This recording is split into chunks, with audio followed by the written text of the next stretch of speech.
Hello, welcome to the Creative Core Podcast. This is the first episode. I am here with my guest, Matt from Just Wrench It.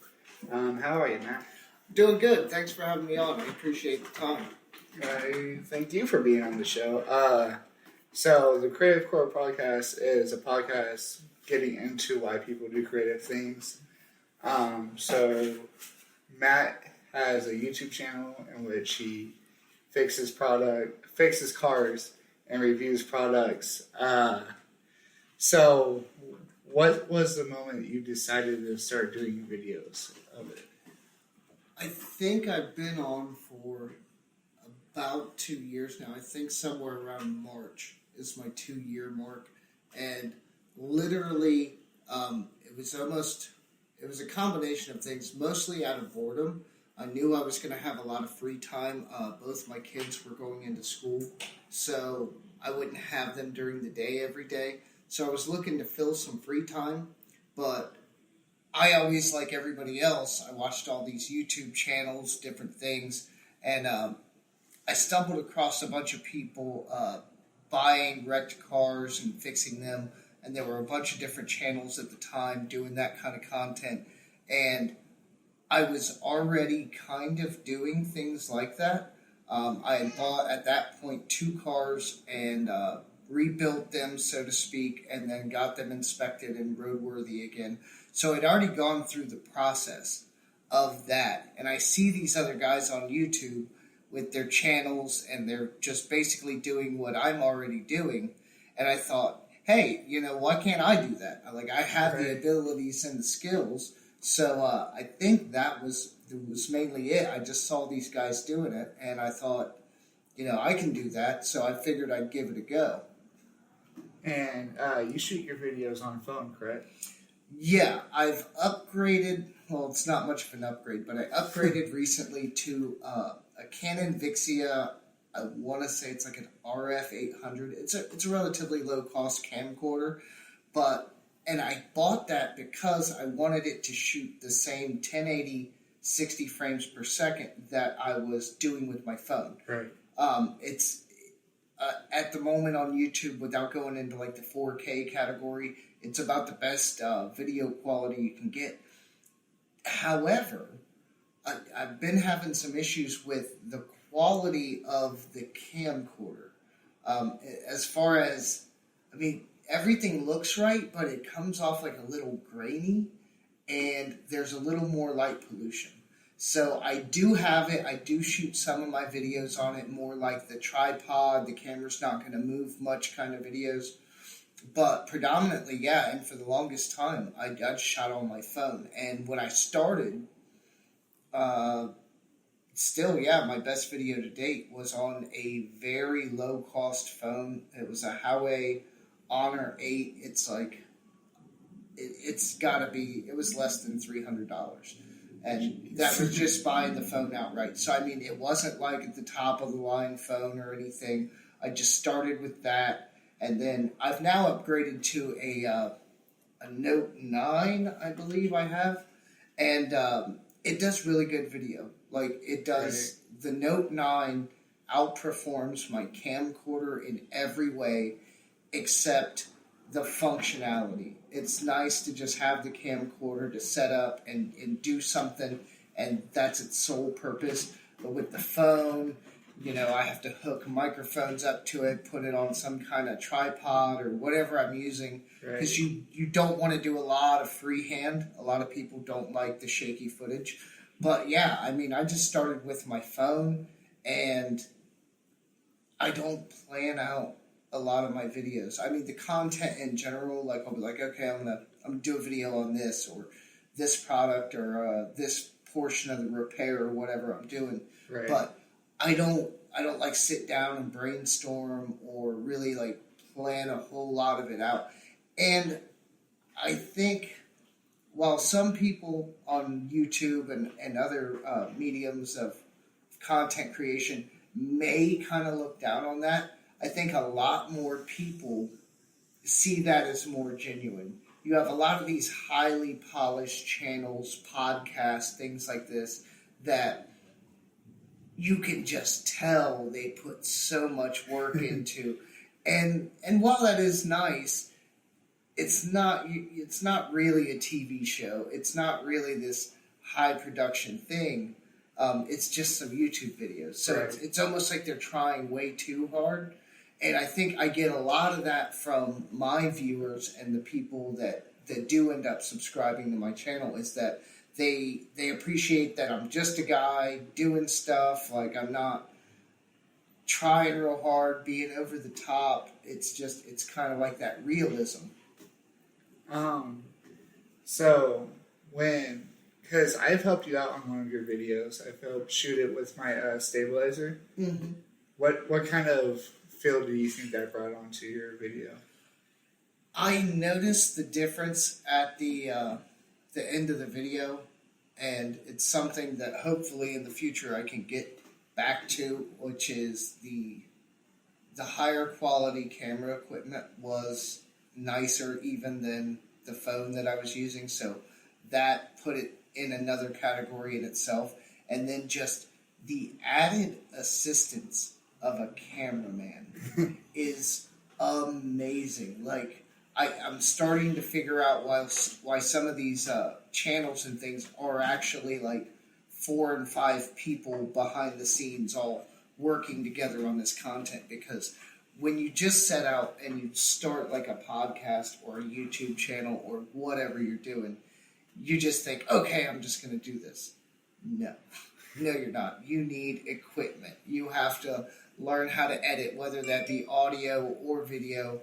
You have all this groundwork to do, and it's daunting. It really is. And then, I mean, that's off to the side of actually making good content. Right. So, I mean, you jump in and you just think, oh, I'll just upload some videos. And then you really quickly kind of realize that there's all this work that goes into it. Like YouTubers and people that do podcasts, I mean, unless you're on that high level where you're really making like a substantial income, they're so underpaid, it's ridiculous.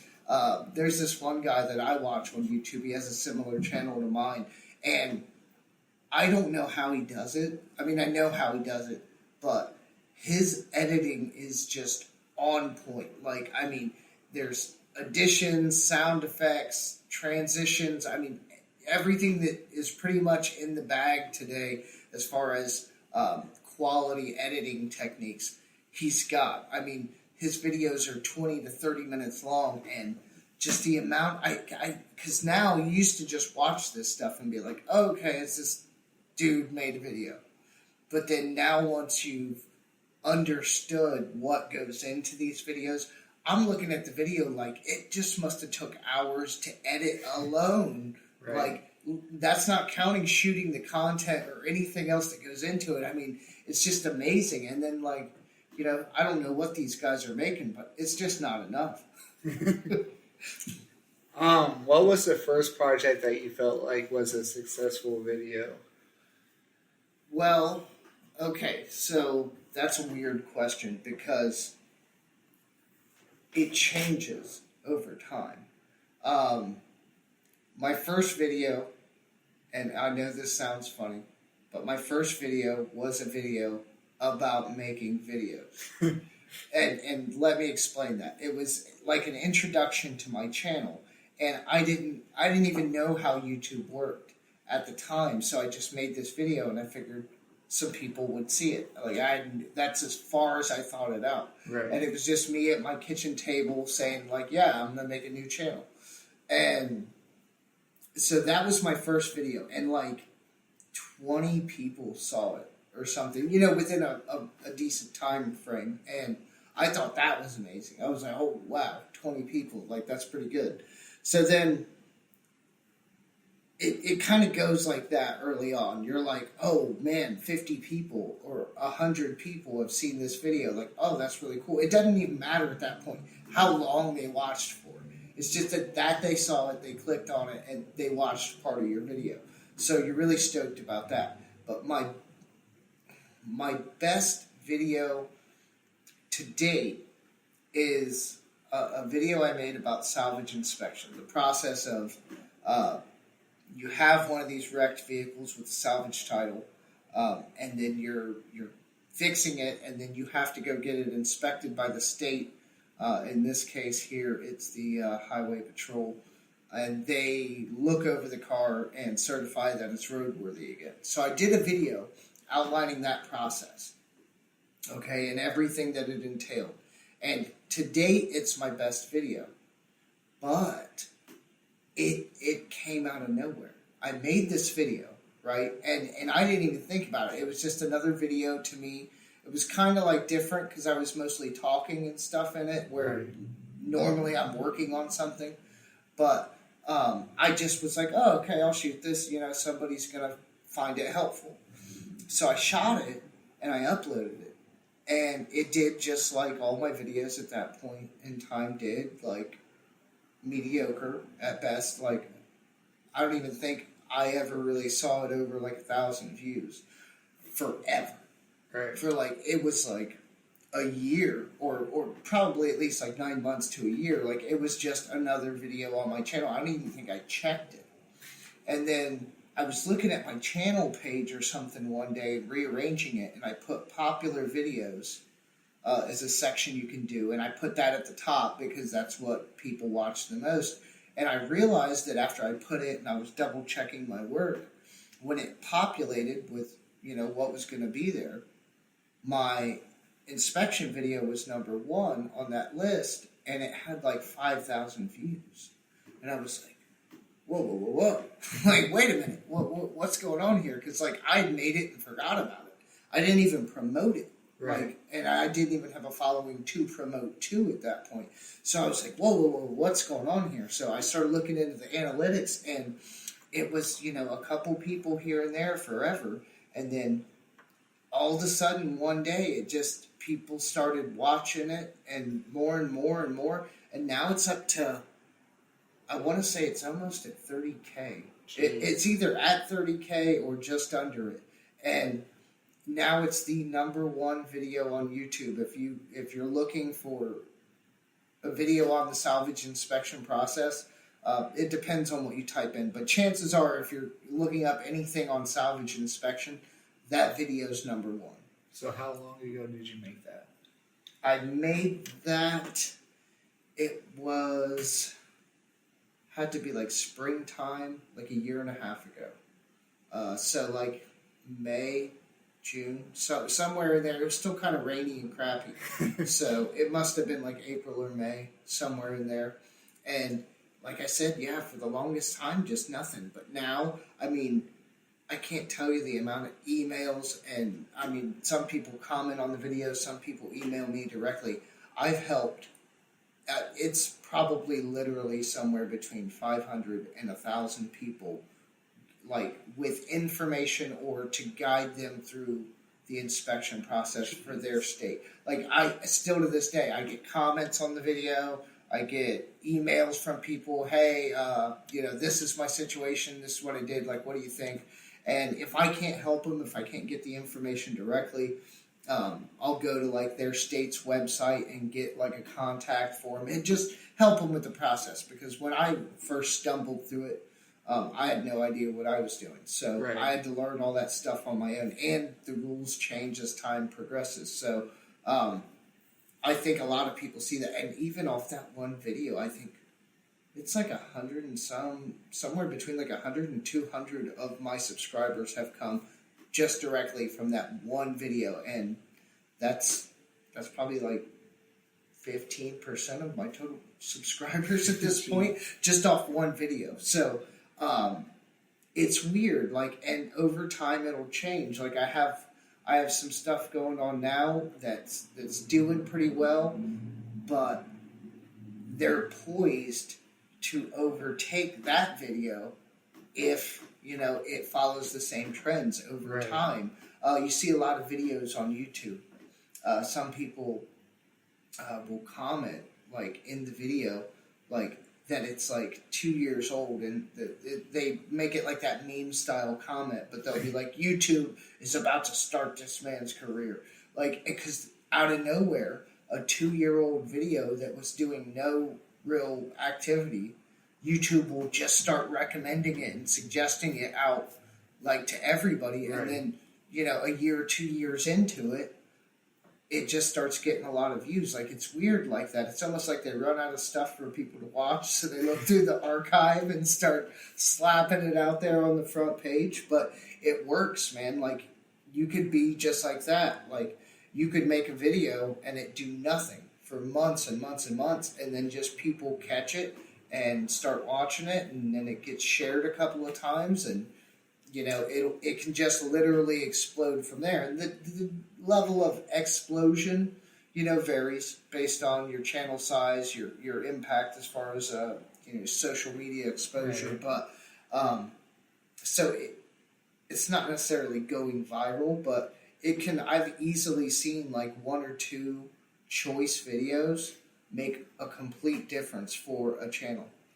So, I mean, I like literally from like 2,000 and 3,000 subscribers to like 15,000 and 20,000 subscribers in the course of a few months. If you catch that one thing that people think is worthwhile and you show it to them or help them, or you're just entertaining in that respect, and they just start subscribing, it can literally take you to a different level.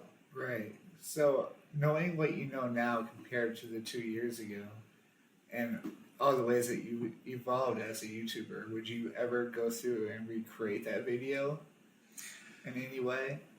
I mean, it's weird. I've thought about it, and I did a video. I wanted to test something, and I made not a similar video, but it was kind of along the same topic, like whether or not you as a person should buy a salvage car. And I was testing it because it's along those same topic lines, and I just wanted to see.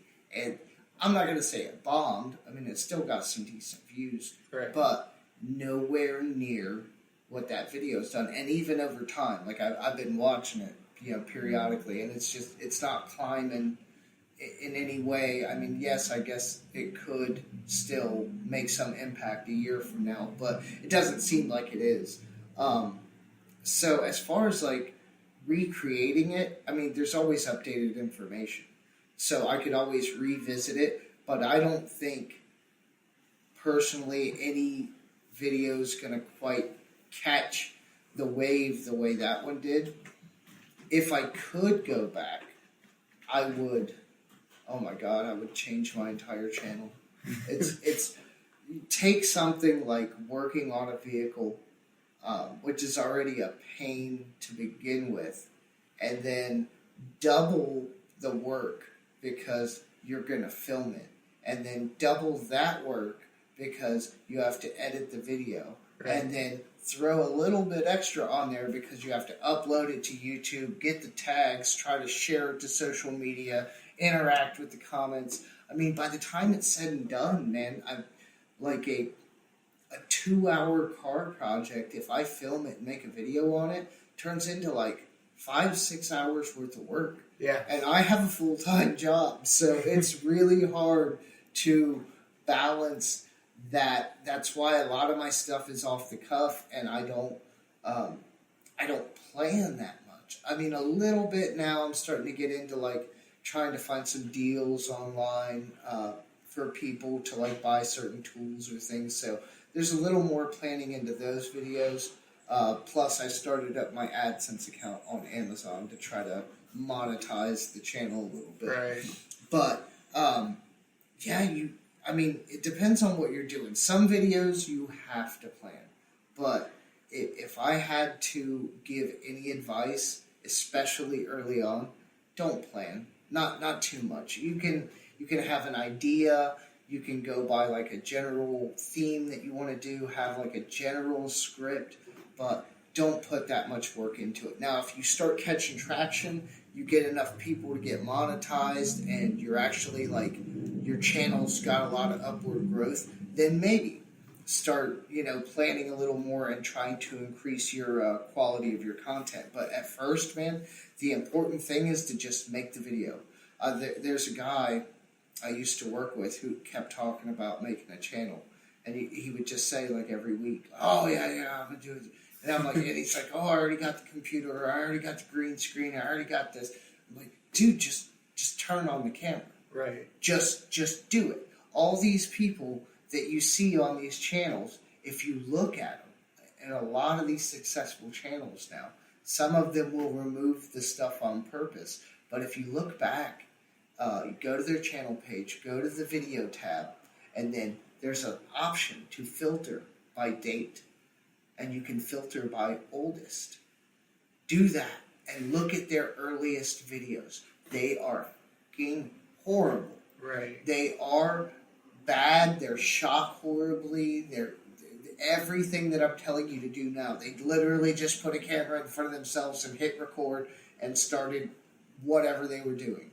So, I mean, that's the key. Just at first, just get into it. You'll become more comfortable. You'll become better at it. You'll learn things along the way, and then maybe one day you get big enough like Mr. Beast or one of these people to have all these people working for you, and all he literally does is come up with ideas and shoot videos. Right. And he's got people to do all his editing, all the back work, all the heavy lifting. So, I mean, he really gets to focus on content creation, and I think, that ideally is the goal, maybe not the monetary value that he has, but the idea that you can get to a certain point. Like that's something I've been trying to work towards, is getting my channel monetized, because I do all these giveaways and different things with tools. I'll give them away, or I've recently started getting products from companies. I kept one, but I did another giveaway of a similar product, and I actually did 2 of them, and I gave those away in lieu of actually giving away the product I was given. But all this stuff that I'm giving away, all these things I'm doing, all the time I'm spending, like, that's money out of my pocket that I'm putting into my channel. I'm a big red line on a balance sheet that doesn't exist. So I'm trying to get to monetization. I'm almost there, a little while longer, and I'll eventually be there. I already have the watch time. It's just the subscribers at this point. And now I'm working on my Amazon affiliates, so maybe I'll start getting a little bit of money from that. But one of my buddies has like 6,000 subscribers, 6,000 something, and he tells me about his AdSense checks, and he kind of, it's not complaining, but he's like, yeah, man, I only got like $130 this month.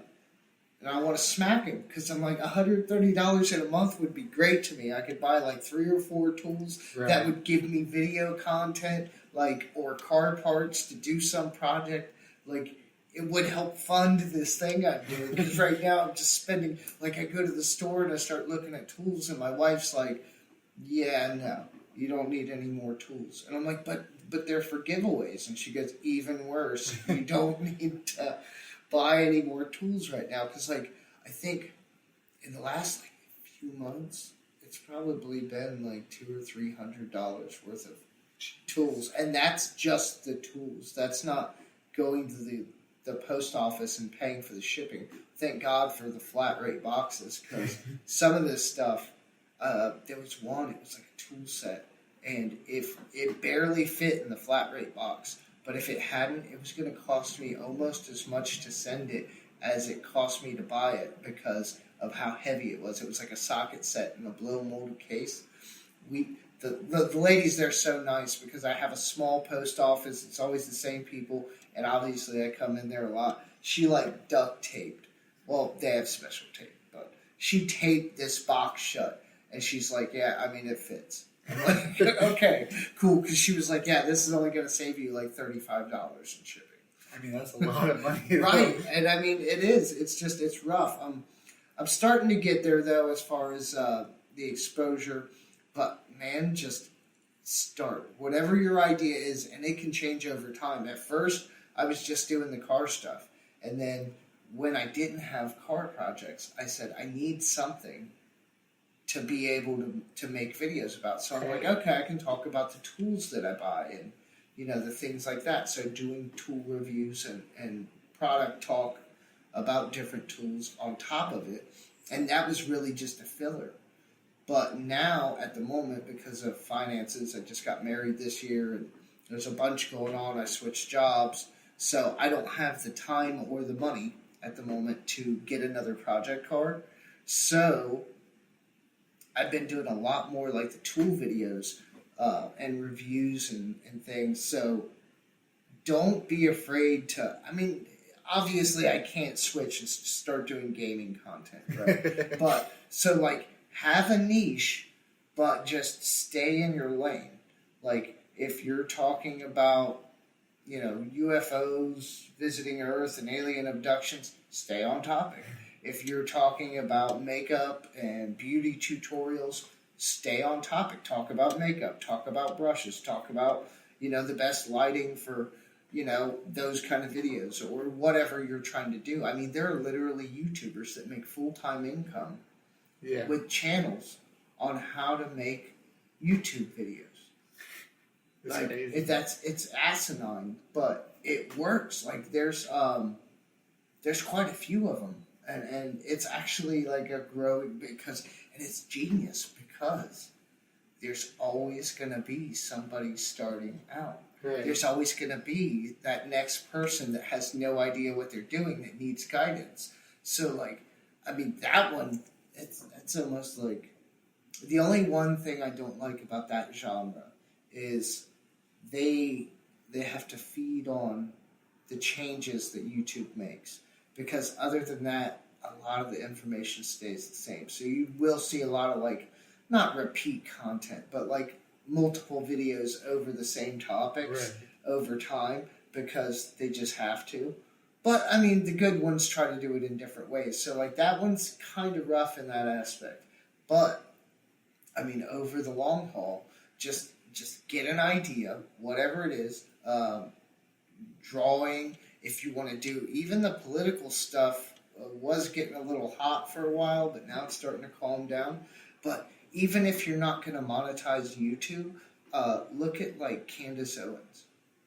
She's a really prominent African-American Republican woman, and she started, I don't think it was YouTube. I think it was like Facebook or some kind of social media. She started uploading videos about, she was just like sick of the political climate or the Democrats in general claiming whatever they were claiming. So she started making videos about it.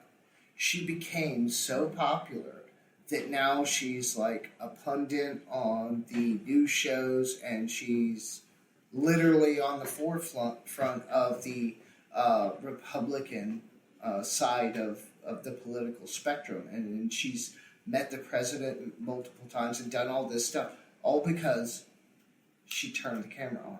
Yeah.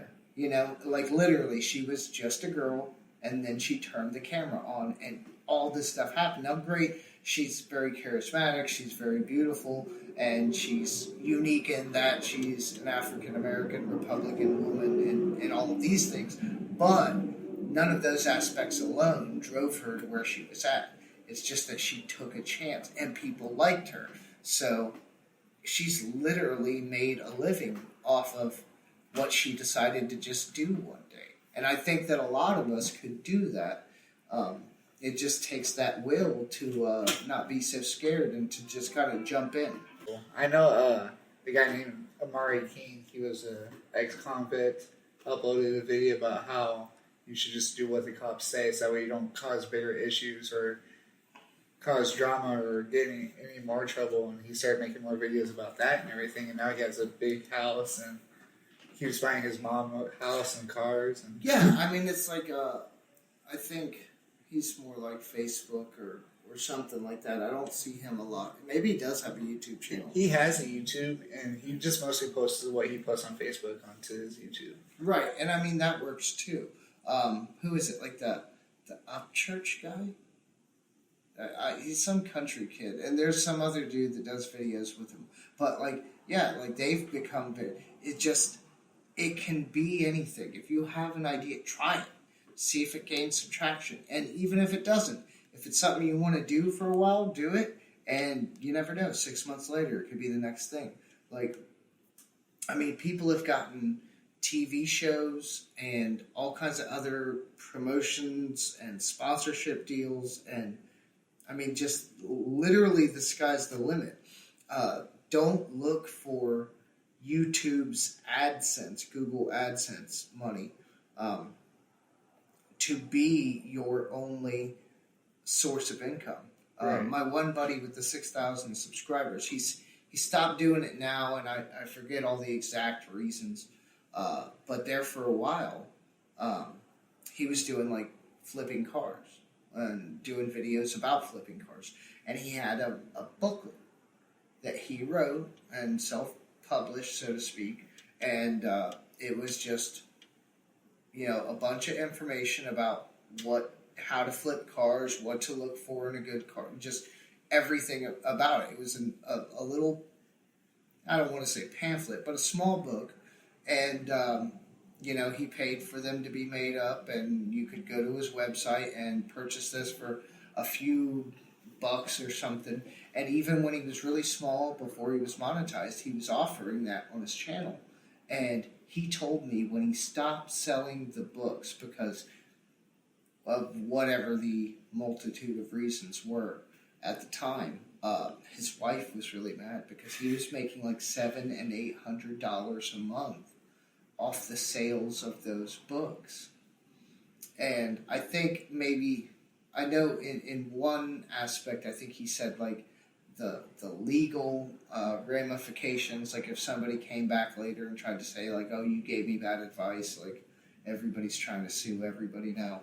And then just, he didn't want anyone to like get in trouble flipping cars maybe the wrong way or violating the rules of how many you could do, and then to somehow come back and like, blame him for it.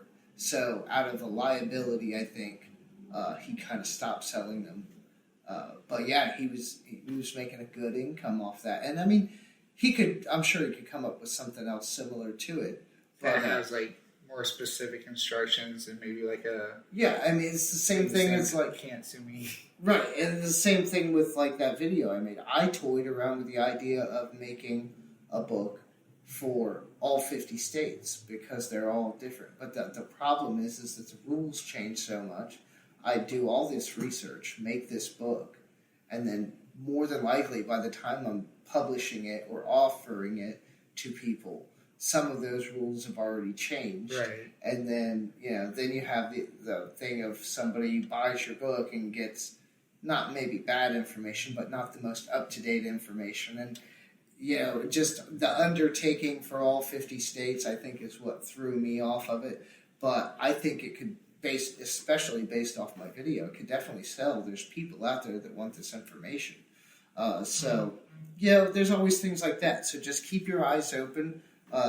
Don't be afraid of trying something new. Just get out there and turn on the camera and do whatever it is you're thinking about doing.